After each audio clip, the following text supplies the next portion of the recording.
অনুব্রত মণ্ডলকে election commission কার্যত গৃহবন্দী করে রাখতো। এখন কি সেটা কার্যত আপনার দিকে ঠেলে দেওয়া হচ্ছে যে উদয়ন গুহকে গৃহবন্দী করে দাও? আমার দিকে দিনহাটার তো সাংবাদিক বন্ধুরা আমার এখানে আছেন, এখানেও আছে, এবং আপনারা দিনহাটার ঘুরুন, দিনহাটার সাধারণ মানুষ, সাধারণ ভোটারদের কাছে জিজ্ঞেস করুন যে উদয়ন গুহর ভূমিকাটা কি। এবার আমি এই যে বলা হয়েছে যে আমি উস্কানিমূলক বক্তব্য রাখছি, আমি খুব কম সভাতে, জনসভাতে বক্তব্য রেখেছি, খুব কম। এত কম জনসভাতে আমি কোনো নির্বাচনে বক্তব্য রাখি, কারণ আমি এবার একেবারে মানুষের ঘরে ঘরে গেছি, তাদের দোকানে গেছি, তাদের ব্যবসা স্থলে গেছি, একেবারে ডাইরেক্ট অ্যাপ্রোচ করেছি প্রত্যেকটা মানুষের সাথে যত সম্ভব হয়েছে আমার পক্ষে। একটা লোকসভায় তো সবার কাছে যাওয়া সম্ভব না, কিন্তু আমি গিয়েছি, মানুষের সাথে কথা বলেছি এবং আমি অ্যাপিল করেছি তাদের ভোট দেবার জন্য। কেউ বলতে পারবে না আমি কাউকে হুমকি দিয়েছি, কাউকে চোখ রাঙিয়েছি। তাহলে বারবার এগুলো বলা হয় কেন? আমরা দূরের থেকে অনুব্রত মণ্ডলের কথা ভাবতাম যে ও নিশ্চয়ই কিছু করে, তার ফলে নির্বাচন কমিশন তার বিরুদ্ধে ব্যবস্থা নেয়। আজকে যখন আমার বিরুদ্ধে এগুলো বলা হচ্ছে তখন বুঝতে পারছি যে হয়তো অনুব্রতের ক্ষেত্রেও এইরকমই হতো। বলছি এই প্রামাণিক ইলেকশন কমিশনের কাছে একটা চিঠি দিয়েছে এবং সেখানে বলছে নির্বাচনের দিন আপনাকে কার্যত গৃহবন্দী করে রাখার আবেদন জানানো হচ্ছে। এছাড়া ওর বাঁচার রাস্তা নেই। ও চাইছে যে আমাকে গৃহবন্দী করে বেশ কিছু বুথ যাতে লুট করা যায় তার বন্দোবস্ত করা, কিন্তু ও জানে না যে একটা উদয়ন গুহ রাজনীতির সাথে যুক্ত না। এরকম কয়েকশো, 1000-এর উপরে উদয়ন গুহ দিনহাটার গ্রামে গঞ্জে আছে, যারা ওর এই পরিকল্পনা, বুথ লুট করবার যে চিন্তা ভাবনা, সেটাকে রাস্তায় নেমে প্রতিরোধ করবে নির্বাচনের দিন। গুন্ডামি করছে বিজেপির লোকেরা। এই মাত্র আধ ঘন্টা হলো আমাদের দলের লোকেরা ভেটাগুড়িতে প্রচার করতে গেছে, তাদের গাড়ি সেখানে ভাঙচুর করা হয়েছে, তাদের তাড়া করা হয়েছে এবং পুলিশ দাঁড়িয়ে আছে। আমাদের দিনহাটা থানার পুলিশ দাঁড়িয়ে আছে, কেন্দ্রের পুলিশ দাঁড়িয়ে আছে।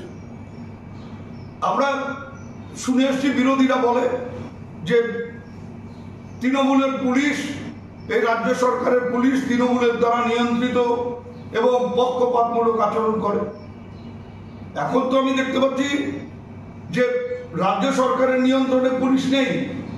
নির্বাচন ঘোষণা হয়ে যাওয়ার পরে রাজ্য সরকারের নিয়ন্ত্রণে পুলিশ থাকে না।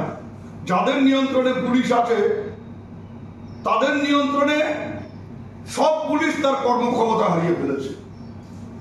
নাহলে সামনে দাঁড়িয়ে থেকে একটা রাজনৈতিক দলের গাড়ি ভাঙচুর করে আর পুলিশ সে ব্যবস্থা গ্রহণ করে না।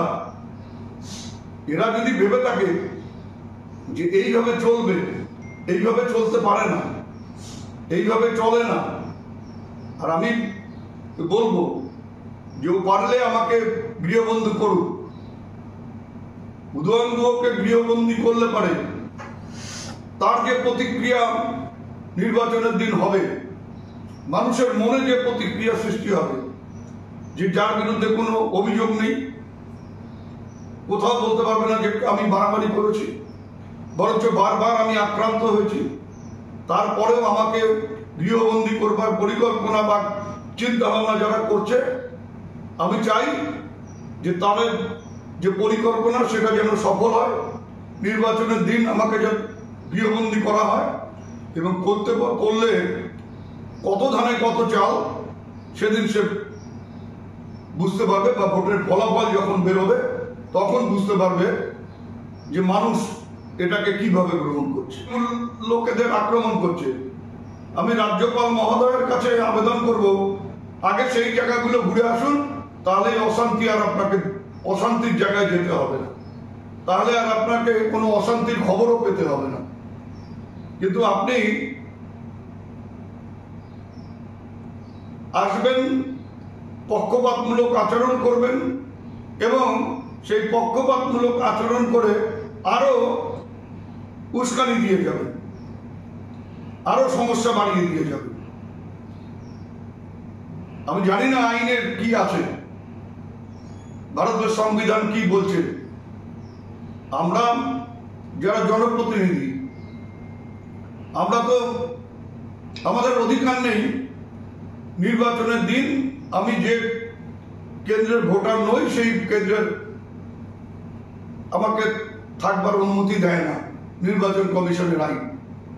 রাজ্যপালের ক্ষেত্রে সেটা কি সেটা আমার জানা নেই যে উনি পারেন কিনা, একজন মনোনীত পদাধিকারী তার এই এখতিয়ার আছে কিনা যে ভোটার না হয়েও একটা লোকসভা কেন্দ্রে গিয়ে ঘুরে বেড়ানো, এই অধিকারটা তাকে নির্বাচন কমিশন দিয়েছে কিনা এটা আমার জানা নেই, জানতে পারলে ভালো হতো।